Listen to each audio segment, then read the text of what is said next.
Welcome to Powcast Shorts, a shorter version of the podcast you know and love. I'm Alex, and here's what we've got for you today. According to The Hollywood Reporter, Sony has released its quarterly results in its latest conference call, and those results do not look all that great, but that is not the biggest news to come from that conference call. It appears that in a response, Sony's going to try to start leveraging all of its Marvel licensed IPs, which is pretty much the entire Spider-Man universe. That means that if there was anything holding up the production of the Tom Hardy rumored Venom movie, it probably just got greenlit. Black Cat, which they had rumored to be at least contemplating, probably also just got greenlit. Who knows, they might even do something live action wise anyway with Miles Morales. Why have one Spider-Man when you can have two Spider-Man? Essentially, what Sony is saying is to cover our losses, we're going to take the Marvel IP that we own and we're going to say, you get a movie, you get a movie, you get a movie, everybody gets a movie. But as interesting as all of that sounds, I don't think that is the biggest news to come from this conference call. Sony has announced that they are purchasing the anime distributor Funimation, who owns rights to series like One Piece, Attack on Titan, and Dragon Ball Z, and actually the entire Dragon Ball franchise. So why is that a big deal at all? Well, with Sony announcing that they had a quarterly loss, they seem to have repeated quarterly losses, unfortunately, and also with them announcing that they would like to leverage IPs that they own, why not utilize IPs from other companies in your conglomerate and leverage them as well? Which it could be part of the motivation behind this purchase of Funimation. Does that mean that it's possible that we could get another Dragon Ball universe movie in theaters? It's certainly possible. Movie licensing can be a little tricky. I do know that the horrible, stinking movie Dragon Ball Evolution, which it even pains me to even conjure up the memory of that film. I know that movie was distributed by Fox, not Sony. So that means that Fox, at least 8 years ago, owned the movie rights to Dragon Ball Z at that point.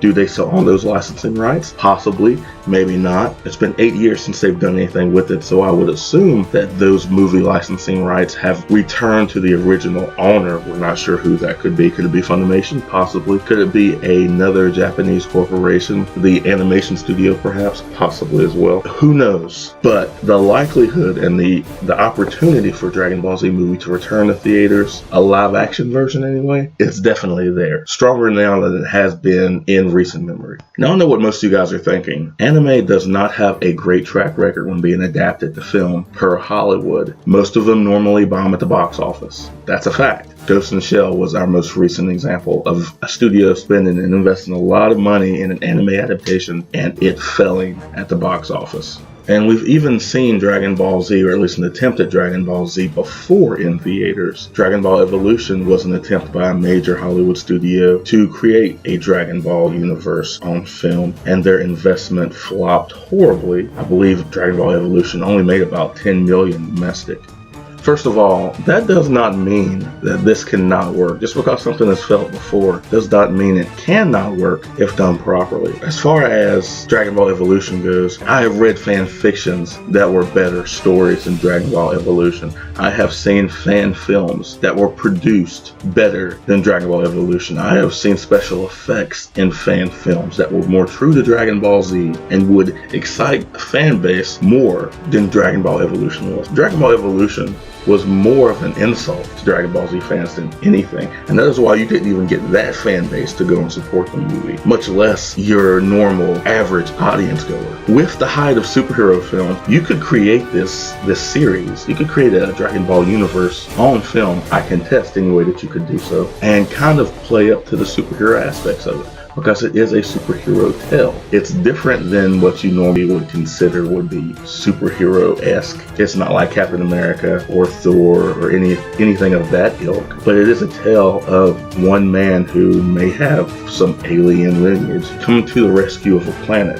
In today's movie-going audience, I really do think it would be a little bit more successful than it was back in the day before the superhero genre really took off. You have a very strong villain that interrupts their daily life. Goku is confronted by said villain, aka Raditz. There's an exciting incident. He has to team up with a former enemy in Piccolo to take the guy down. There's some tension and some drama. They end up doing so, but then he reveals to them that his buddies have been listening on his scouter the whole time. There's your point of no return. Of course, there's other elements that involve that fight that fans I'm sure are aware of that I won't reveal. And then from there, you've got your training montages. You've got your character development with Piccolo and Gohan, and also with Krillin and the others who would be training for the eventual inevitable arrival of these two very powerful villains that they know that they have no chance to decide to train and defend the planet anyway.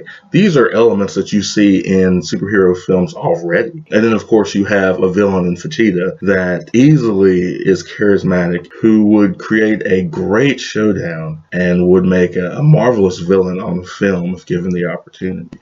That'll do it for this edition of Podcast Shorts. What do you guys think? Do you think we should see another attempt by Hollywood Studios at a Dragon Ball Z universe, or just a Dragon Ball Z movie? Or do you think that ship has sailed already and that we should just shut up about it and us fanboys should stop dreaming of that possibility ever happening? What do you think about all this news about Sony and them wanting to leverage IPs? And what IPs could they potentially be considering leveraging? Also, don't forget, we also have a podcast as well, the POWcast podcast. You can catch us on Stitcher, on iTunes, or anywhere that you can find podcasts. We also have a website that you can visit as well. And you can look up our Facebook fan page as well, the POWcast Podcast. Make sure you like, subscribe, and share, and also comment below what you think. All right, I'll catch you guys next edition of POWcast Shorts.